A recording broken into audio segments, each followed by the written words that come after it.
Welcome to a JTS instructional video. This one will cover the leaking Foster fill and how to repair it at home.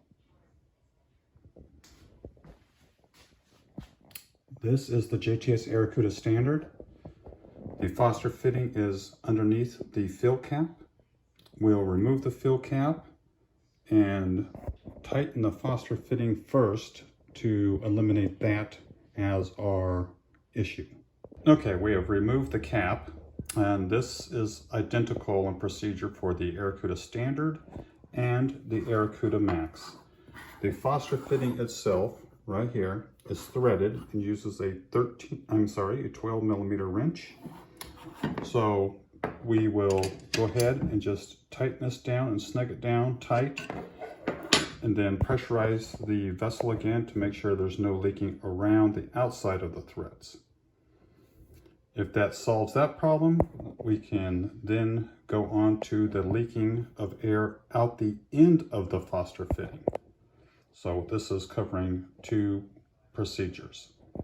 The first one we just eliminated by tightening down the Foster fitting itself if it was loose.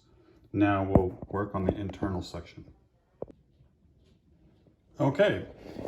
We use our 2.5 millimeter Allen to loosen the screw on the barrel band that goes over the end of the air tube and around the shroud.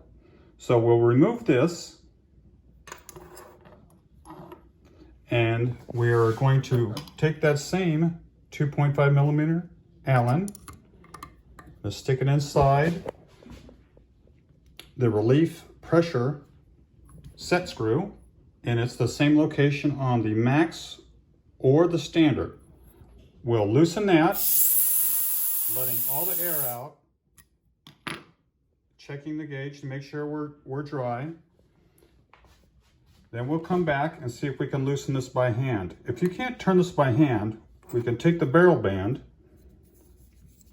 and put it over the end of the Foster fill adapter, tighten it down, and then use it as a wrench to loosen up the Foster fill adapter.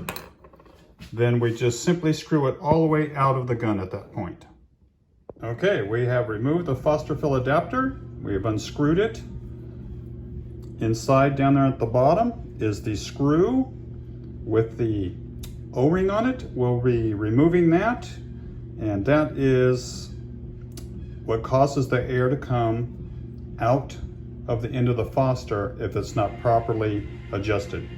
Okay, here's the adapter again. There's the screw, we just reinstalled it.